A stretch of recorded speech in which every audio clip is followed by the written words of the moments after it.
मेरी माँ के बीमार होने के कारण मेरी कुंवारी मौसी घर आई थी। वह मेरी और पापा की अच्छी तरह से देखभाल कर रही थी।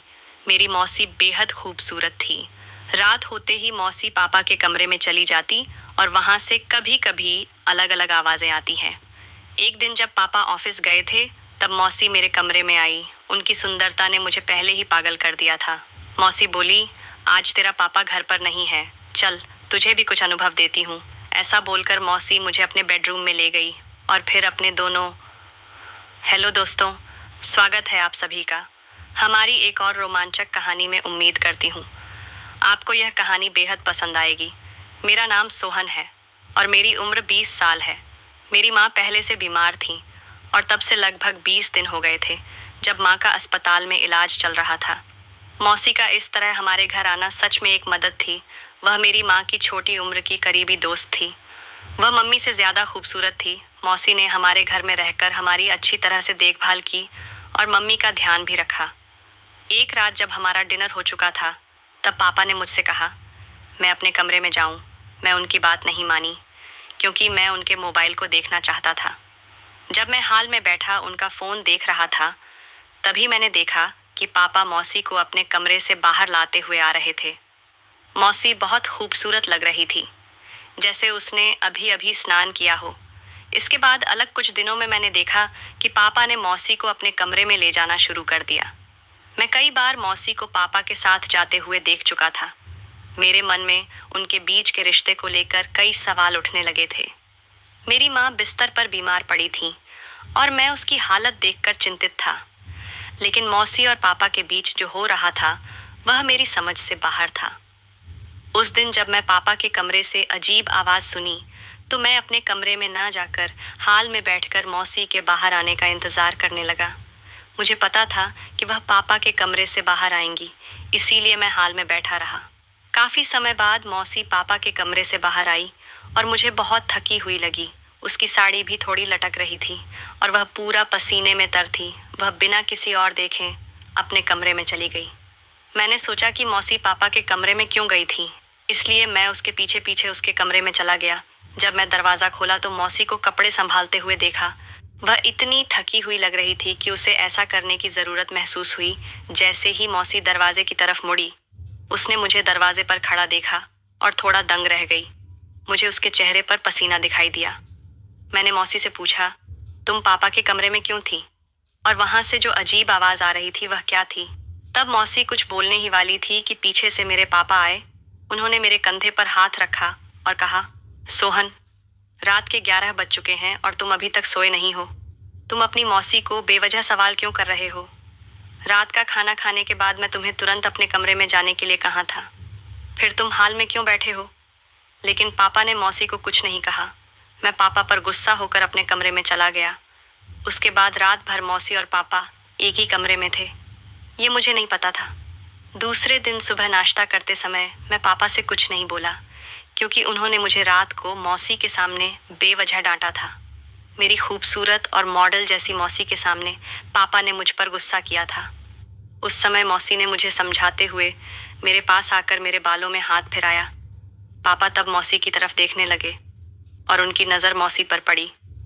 मौसी बोली, सोहन, तुम तो मेरे बेटे जैसे हो और मुझे पता है कि तुम्हारा नाक क्यों लाल हो गया है। पापा ने रात को मेरे सामने डांट कर तुम्हें नाराज कर दिया है। मौसी ने पापा से कहा, बेटा अब बड़ा हो रहा है, इसके साथ बड़ी हुई आवाज़ में बात करना ठीक नहीं है। इससे पहले पापा ने मुझे कई बार डांटा था, लेकिन उन्होंने कभी मुझे सॉरी नहीं कहा था। पापा के मुंह से सॉरी सुनकर मुझे बहुत अच्छा लगा और मैं तुरंत पापा को माफ़ कर दिया। उसके बाद हम तीनों ने हंसते हुए नाश्ता किया। पापा ने मम्मी के लिए नाश्ता तैयार किया। कुछ समय बाद पापा अपना टिफ़िन लेकर ऑफिस के लिए निकल गए। पापा के निकल जाने के बाद पर मेरा नाश्ता जारी रहा। पापा के जाने के बाद मौसी अपने कमरे में चली गई। कुछ देर बाद मैंने अपना नाश्ता ख़त्म किया और मौसी के कमरे में जाकर उससे बातें करने लगा। मैं मौसी के कमरे का दरवाज़ा खोला तो वह मुझे सामने खड़ी दिखाई। वह अपने गीले बाल झटक रही थी और उस गाउन में उसकी खूबसूरती और भी उभर कर आ रही थी। मौसी बहुत चतुर थी। उसने मुझे अपने कमरे में आते हुए ध्यान से देखा और फिर आवाज़ देखकर मुझे अपने कमरे में बुलाया। वो सोहन, अब दरवाजे पर खड़े होकर मेरी खूबसूरती को अच्छी तरह से देखो। आओ अंदर आओ। जब मैं मौसी के कमरे में गया तो सच में उसकी खूबसूरती दरवाजे से झांकने में जो मैंने देखा था वह और भी अद्भुत थी। उसके सामने खड़े होकर उसकी खूबसूरती का आनंद लेना मेरे लिए कुछ खास था। मैं मौसी को एकटक देख रहा था और उसके कमरे में गुलाब की खुशबू हर जगह फैली हुई थी। उस सुगंध में एक जबरदस्त आकर्षण था। मौसी छोटे छोटे चीजों में खड़ी थी और उसका गोरा रंग जैसे मुझे अपने और खींच रहा था। मैं उसकी खूबसूरती को ध्यान से देख रहा था। तभी मौसी ने फिर से मेरा नाम लेकर बुलाया। उसने कहा, सोहन, सच में क्या तुम मेरी खूबसूरती पर ही ध्यान देने आए हो? मैं उसकी बात सुनकर कहा, नहीं मौसी, मेरे मन में तुम्हारे लिए एक सवाल है। वह सवाल जानने के लिए ही मैं यहाँ आया हूँ।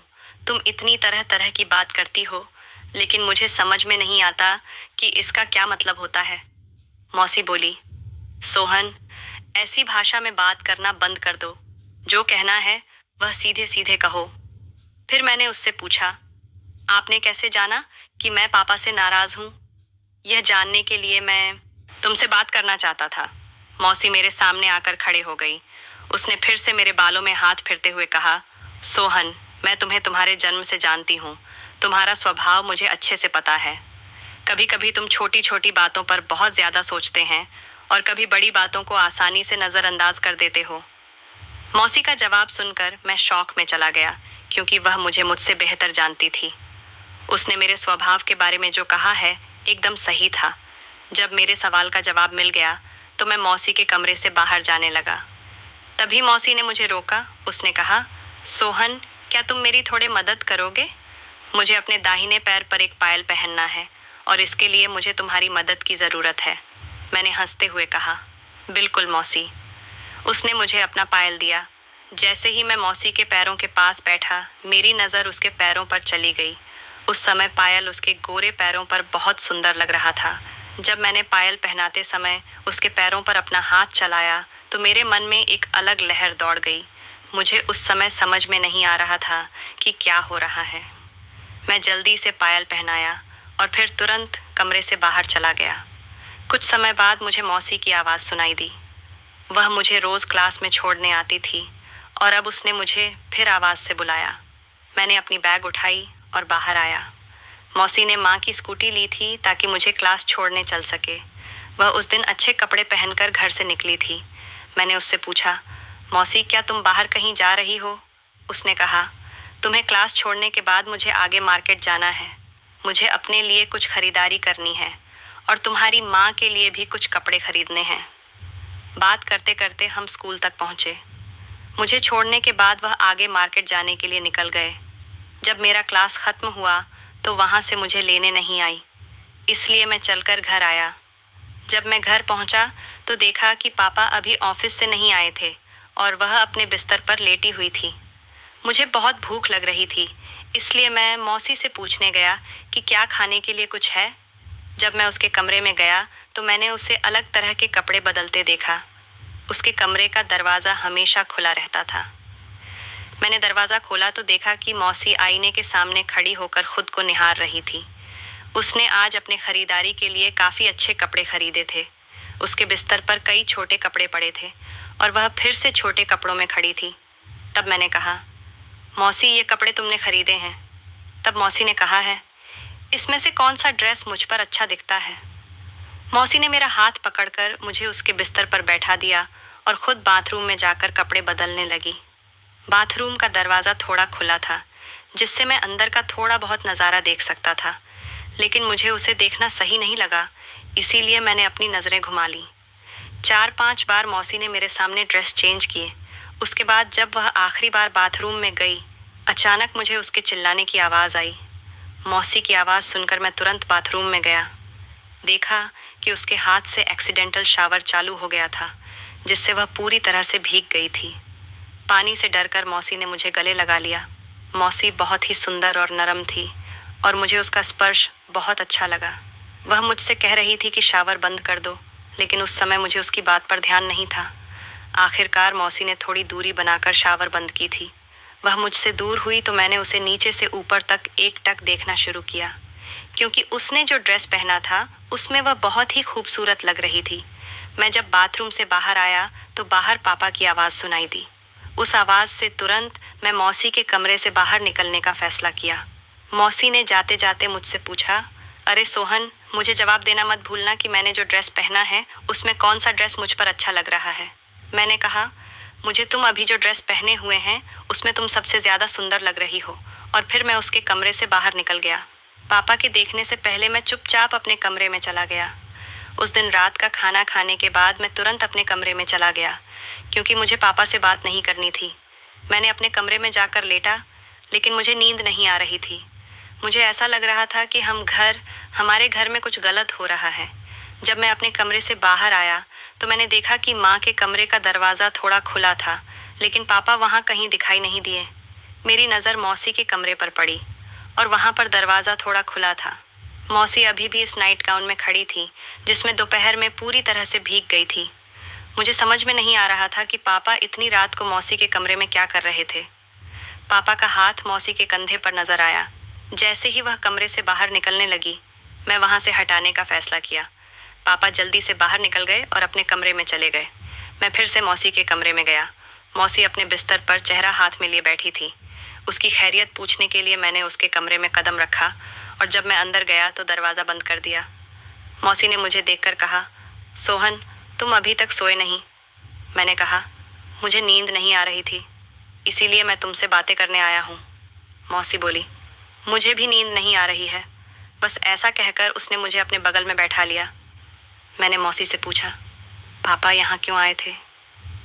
लेकिन मैं उससे ये सवाल नहीं पूछ पाया, क्योंकि जब भी मैं उससे सवाल करता, कुछ ना कुछ उल्टा ही हो जाता। अब मैं उसके साथ बस बातें करना चाहता था, इसलिए मैंने तय किया कि मैं उससे एक और सवाल पूछूंगा।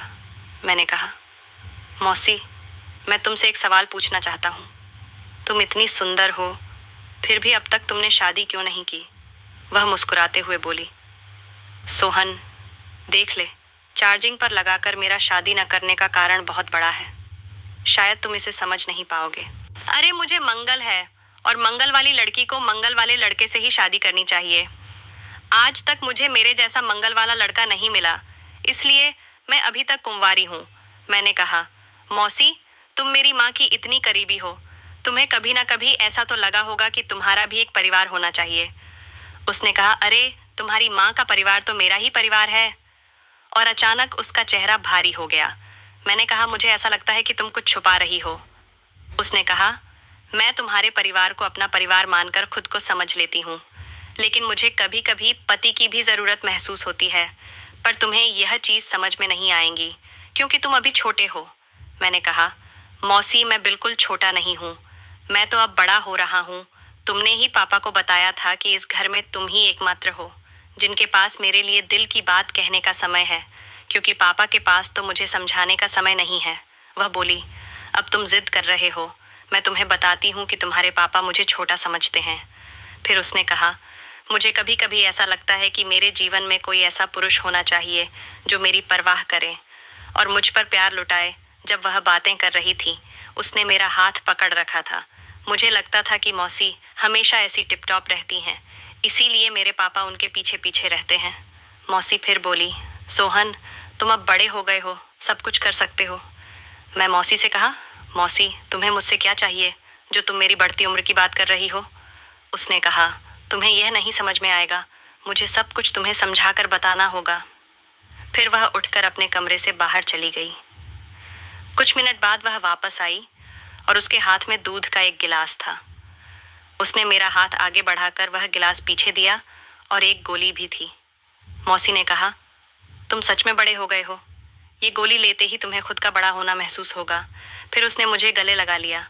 मुझे समझ में नहीं आ रहा था कि मुझे क्या करना चाहिए। मैं सुबह नींद से उठते ही देखा कि मौसी मेरे पास ही सोई हुई थी। वह छोटे कपड़ों में थी। पापा ऑफिस चले गए। फिर दोपहर में मैं मौसी के कमरे में गया। वह अभी तैयार होकर फ़ोन देख रही थी। जब मैं उसके पास गया तो उसने मुझे रोका और कहा, तुम्हें मेरे पास आने से पहले एक काम करना होगा। तुम्हें अपने पापा को मुझसे शादी के लिए मनाना होगा। तुम्हारे पापा को एक अच्छी बीवी और तुम्हें ख्याल रखने वाली माँ की ज़रूरत है। अगर मैं इस घर में अस्थायी रूप से रहने आई हूँ तो मैं तुम्हें और तुम्हारे पापा को हमेशा खुश रखूँगी। अब तुम बड़े हो गए हो, तुम्हें अपने पापा की अकेलेपन का दुख समझ में आ रहा होगा। मौसी बहुत समझदार थी और वह मेरे साथ साथ पापा को भी खुश रखने का सोच रही थी। मैंने मौसी से कहा कि मैं उसे अपनी माँ बनना नहीं चाहता। तब उसने मुझे धमकी देते हुए कहा, अगर तुमने अपने पापा को मुझसे शादी के लिए नहीं कहा तो मैं रात में जो कुछ भी हुआ वह सब पापा को बताऊंगी। मैं उसकी बात पर हंस पड़ा। उसे मेरी हंसी का कारण समझ नहीं आया। मैंने कहा, मौसी, तुमने मेरे पापा को कुछ भी बताया तो वह तुम पर विश्वास नहीं करेंगे, उल्टा वह तुम्हें इस घर से निकाल देंगे। फिर मैं गुस्से में पापा को फोन करने का मन बनाया। अगले ही मिनट में पापा मौसी के कमरे में आ गए। उन्हें देखकर मौसी शॉक हो गई थी।